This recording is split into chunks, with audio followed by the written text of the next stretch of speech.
Happy Friday. Do you have issues? Like, that's what we're going to talk about today. Do you have issues? Okay, so Becca and I had a conversation. We did. About how individually, over the course of this week, we have each encountered people who have issues that they need to work on to make their marriage better, and they're not really willing to own that. Or they just don't even realize what's going on. And sometimes they don't realize what's going on. So, and you know, I think we can all have blind spots, and we talk a lot at Bare Marriage about abuse and toxic dynamics, etc. But sometimes it's like, it's not necessarily abuse, it's just immaturity and not kindness. People just being people, where life is hard. And so you just do dumb things you don't even think about because you're just getting through the day. Yeah, and sometimes we just need to wake up that maybe this might be a me problem. So why don't you give the woman who has issues a story? Well, first? I think that yours blends into mine better. Okay, I think that's so all the you want me to questions. give Yeah, mine I think first? because I think that yours, we'll do yours as like the scaffolding for the Okay, so here's our scaffolding.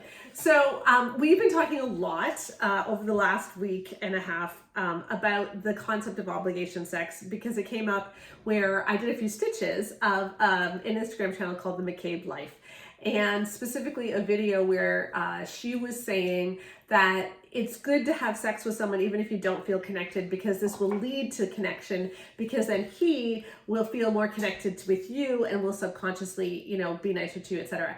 And I made the point that why are we treating like those are the only two options, first of all? Yeah, and that telling women to have sex when they don't feel connected does not necessarily lead to connection, and that actually a lot of women feel used by that, and that often, sometimes the reason that the guy is nice to you after sex is because he's been using sex for emotional regulation.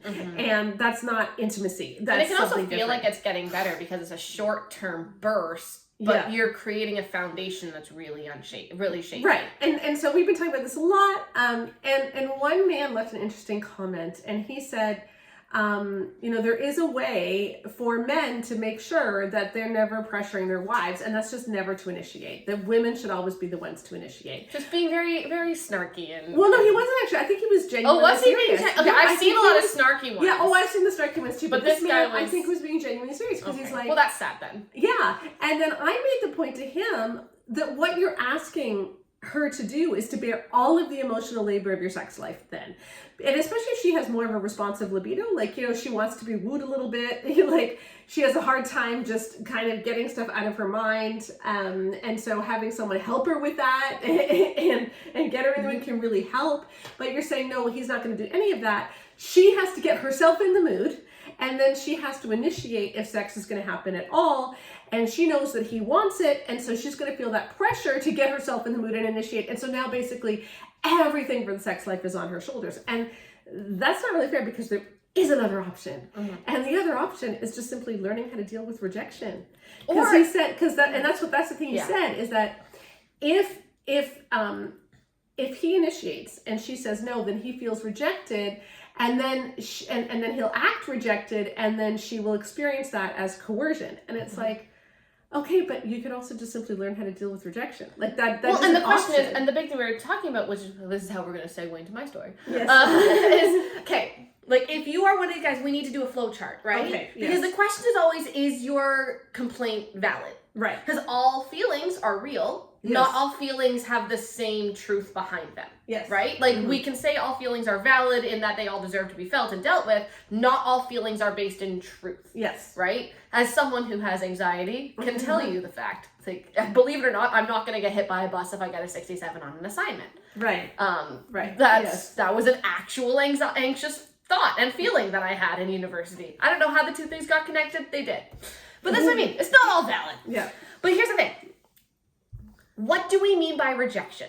Because if you are in a marriage, and most of the men that we hear from are in one of these kinds of marriages, where he and her probably don't have the best communication around sex, right? And so he asks, and she's like, I just don't want to right now. And he takes that as personal rejection, rather than seeing the big picture of, we have sex about once or twice a week. It's gonna happen the next couple of days. It's gonna be fine. This is not her rejecting me. This is just her not in the mood right now. Yeah. Those are two different things. If you are feeling rejected simply because she's not in the mood right now, that's a you problem. That's not a her problem. Right. If she looks at you and goes, ew, not with you, then that's a rejection, right? Or if she's constantly acting like you're a burden, an imposition, and you don't have like a good sex life normally, like that also can be rejection. That is a fair rejection. And people say, oh, but there's a reason she's feeling that. I agree. Yes. It is also a rejection. Yes. Like yes. her having a reason to reject him is still him experiencing rejection, right? Yes. So let's differentiate those two things first,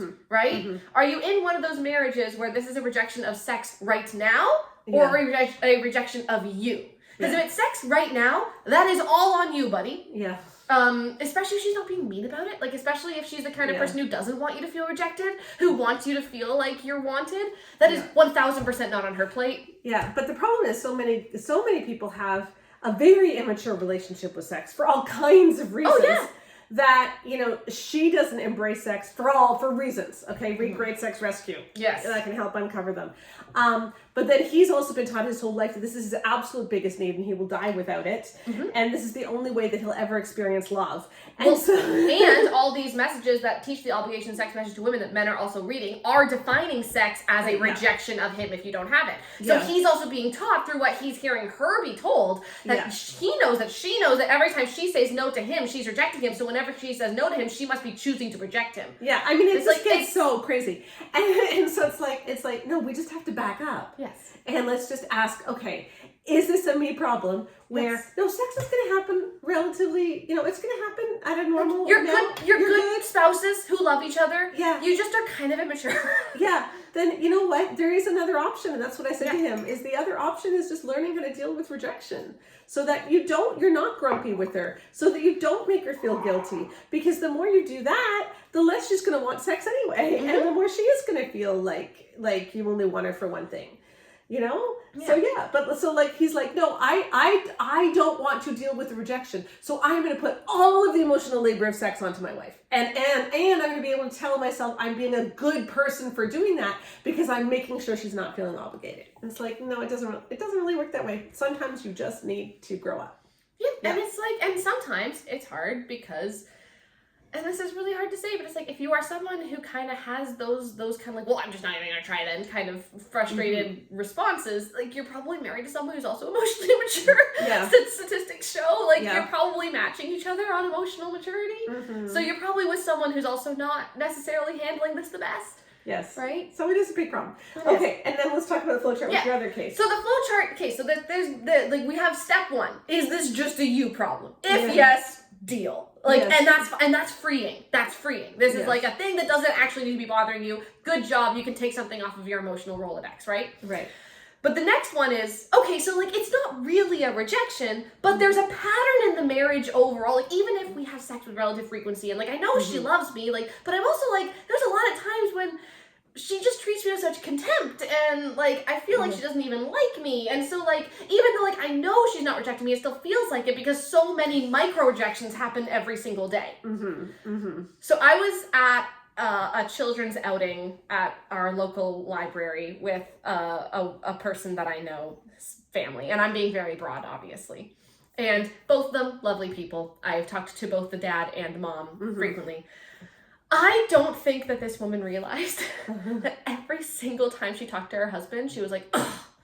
Like, when he was not being incompetent. He was not putting the kid's shoes on the wrong child. He was not picking up a coat that belongs to someone else. This is a very competent father who clearly knew what he was doing, had plans for what he was doing with his kids. Like, very good job. And every single thing he did, just so much contempt. Yeah. And it was so uncomfortable, and I kept on like kind of quick talking to him, being like, yeah, this is I didn't say anything, but I'm trying to be like support here, man. Like if Connor had done that to me in public in front of other people, I think I actually would have just shriveled up and just died inside. Yeah. And I don't think she realized she was doing it. Yeah. Because this is not someone who is a cruel, mean person. This is someone who to me seems to be chronically stressed. Yeah. And so if you are in a marriage where you're constantly snipping at your partner, where your partner's always feeling rejected by you, where they have to walk around on eggshells around you because you're constantly in a bad mood around them, and it's because they're your safe person to take your anger out on, stop it! Stop it! Stop it! Like, if you are constantly treating someone with contempt because you believe that they are worthy of contempt because they are a neglectful spouse and neglectful parent, if they have consistently addiction, if they're gambling all your money away, if you are having consistent bad interactions with someone because they are consistently doing things that cross yours and other people's boundaries or fail to live up to the even most basic societal expectation of their role, that's one thing. But if this is someone who you like and who you think is a good person and who is objectively a good parent and objectively trying their best and is a very functional member of society, and you're snipping at them constantly, even to the point you're doing it in front of people that you don't really know. That is such a red flag. And I think that there's a lot of the guys in that scenario too, where they're like, well, I just feel rejected all the time. And it's like, that's not all on him. That's because you're constantly rejecting him. And so then, like, if you're also saying no to, like, everything else, like sex or having time together doing this, like, that's gonna really destroy your marriage. And if you do not want your marriage to be destroyed, you really have to watch how you talk to people. And I think that this is a lot more, like, I know in my, this is anecdotal. All of this is going to be anecdotal now, right? I'm like, this is asterisk. We are no longer in the evidence-based realm. Okay? But I just know in our circles, when I see men being really snippy with their wives, it's typically because he's it's a real red flag because it's not normal. Right? Like, most dudes, when they're in public, they're like, oh, my wife's the best. And then if they're going to be mean, they're mean at home. It is so normal to see women be, like, really cruel to husbands in public. And, like, and weirdly enough, I know with a lot of my people, when I've seen people kind of snippy, it's weirdly enough when they're home more by themselves, that's when they're nice. Because they're not stressed. Yes. And I just think that, like, there's a lot of this normalized idea that, like, you know, well, because there's more conversation about, like, weaponized incompetence and all this stuff, which is a good conversation that we're very happy is being had, that doesn't give us permission to be mean. Yeah, and I think and I think that often women get like that when we are stressed, overwhelmed. I'm like that, and I'm saying that as someone who's also a snipper, and Connor calls me out on it, and Joanna calls me out on it. Yeah, but, like, Connor calls me out. Like, I'm someone who gets really snippy, and Connor's like, "Hi, you can't do that," and I'm like, "You're right, I can't do that. I'm very sorry." Right? Like, that's coming from someone who also has that tendency. Yeah. And so that's just a good reminder. Like, if you're really stressed, look at if you're snippy at your husband and your kids, or your wife if you're a guy who's snippy. Exactly. Because often when we're snippy and we're stressed, we take it out the most on the people that are closest to us. Yeah, you're not snippy to that nice new person you met at church. You're snippy to your best friend, your spouse, your kids, your loved ones. Take it, and that can create really toxic relationships too. So so we just wanted to say, hey, do you have issues, and are you the problem? Because it's always good to try to figure out. Sometimes, you know, maybe I'm just the problem, and this doesn't mean that you have a terrible marriage. Nope. It doesn't mean you can't fix it. It doesn't mean you're a terrible person. It's just always good to ask, am I the problem? Yep.